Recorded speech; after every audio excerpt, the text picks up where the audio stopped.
தமிழ் மக்கள் அனைவருக்கும் வணக்கம். இந்த வீடியோவில் தமிழ்நாட்டில் உள்ள இன்ஜினியரிங் காலேஜில் முதலாம் ஆண்டு மாணவர் சேர்க்கைக்கான அப்ளிகேஷனை அப்ளை பண்ணியிருக்கீங்க. பொறியியல் கல்லூரியில் சேருவதற்கு விண்ணப்பித்த அனைவருக்கும் ரேண்டம் நம்பரை வெளியிட்டிருக்கிறாங்க. எப்படி ரேண்டம் நம்பரை செக் பண்ணுறதுன்றதை தெரிஞ்சுக்கலாம்.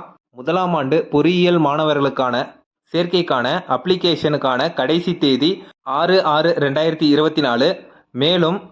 மேலும் அப்ளை பண்ணுறதுக்கான தேதி ஜூன் 10 மற்றும் 11ஆம் தேதி வரைக்கும் எக்ஸ்டெண்ட் பண்ணியிருந்தாங்க. ரிஜிஸ்ட்ரேஷன் ப்ராசஸ் க்ளோஸ் பண்ணதுக்கப்புறம் இன்ஜினியரிங்க்கு அப்ளை பண்ண எல்லோருக்கும் 12/6/2024 இன்று ரேண்டம் நம்பரை வெளியிட்டிருக்கிறாங்க. சர்டிஃபிகேட் வெரிஃபிகேஷன் ப்ராசஸ் 13/6/2024 முதல் 30/6/2024 வரைக்கும் சர்டிஃபிகேட் வெரிஃபிகேஷன் ப்ராசஸ் கம்ப்ளீட் ஆகும். அதன் பின்பு தான் ரேங்க் லிஸ்ட் வெளியிடுவாங்க.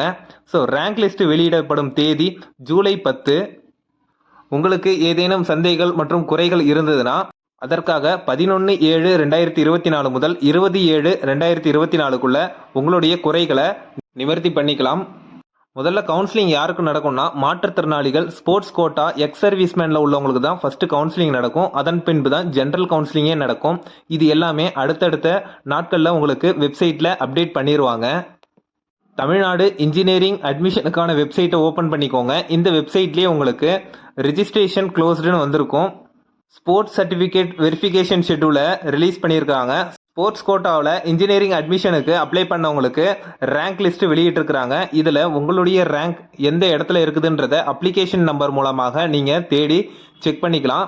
ஸோ சர்டிஃபிகேட் வெரிஃபிகேஷன் எந்த தேதியில், சர்டிஃபிகேட் வெரிஃபிகேஷன் எந்த டைமில் உங்களுக்கு நடக்குதுன்றதையும் ஷெட்யூல்லே உங்களுக்கு தெளிவாக கொடுத்துருக்குறாங்க. அந்த டேட்டில் அந்த ஷெட்யூல் டைமில் நீங்கள் கண்டிப்பாக போய் ஆகணும். ஒருவேளை ஆப்சண்ட் ஆகிட்டிங்கன்னா உங்களுக்கு மறுவாய்ப்பு தரமாட்டாங்க. அதனால் உங்களுக்கு எந்த ஷெட்யூல் எந்த டைம் கொடுத்துருக்காங்களோ அதை கன்ஃபார்ம் பண்ணிக்கோங்க. உங்களுடைய அப்ளிகேஷனுக்கான ரேண்டம் நம்பரை செக் பண்ணுறதுக்கு வெப்சைட்டில் லாகின் சொல்லிட்டு ஒரு ஆப்ஷன் இருக்கும். அந்த ஆப்ஷனில் உங்களுடைய மெயில் ஐடி மற்றும் பாஸ்வேர்டை டைப் பண்ணிவிட்டு லாகின்ற ஆப்ஷனை கிளிக் பண்ணிக்கோங்க. லாகின் ஆனதுக்கப்புறம் உங்களுடைய அப்ளிகேஷன் ஷோ ஆகும். ஸோ லெஃப்ட் சைடில் ஸ்டேட்டஸ்ன்னு சொல்லிட்டு ஆப்ஷன் இருக்கும் பாருங்கள். அந்த ஆப்ஷனை கிளிக் பண்ணிங்கன்னா உங்களுடைய அப்ளிகேஷனுக்கான ரேண்டம் நம்பர் கீழே ஷோ ஆகும். அப்ளிகேஷனை இன்கம்ப்ளீட்டாக ஃபில் பண்ணவங்களுக்கும் அப்ளிகேஷனில் பணம் கட்டாதவங்களுக்கும் ரேண்டம் நம்பர் ஷோ ஆகாது. ரேண்டம் நம்பர் ஜென்ரேட் ஆகிடுச்சான்றதை செக் பண்ணிக்கோங்க. ரேண்டம் நம்பர் வந்துருச்சுனாலே உங்களுக்கு கவுன்சிலிங் ஷெட்யூலில் உங்களுடைய நேம் கண்டிப்பாக இருக்கும். கவுன்சிலிங் அட்டன் பண்ணுறதுக்கு முன்னாடி நீங்கள் ஒரு 10 காலேஜ் செலக்ட் பண்ணி வச்சுக்கோங்க. ஸோ அந்த காலேஜில் எல்லா ஃபெசிலிட்டிஸும் இருக்குதான்றதையும் செக் பண்ணிக்கோங்க. இன்ஜினியரிங் அட்மிஷன் சம்பந்தமான அடுத்தடுத்த அப்டேட்ஸை அடுத்த வீடியோவில் உங்களுக்கு இன்டிமேட் பண்ணுறேன். தேங்க்ஸ் ஃபார் வாட்சிங்.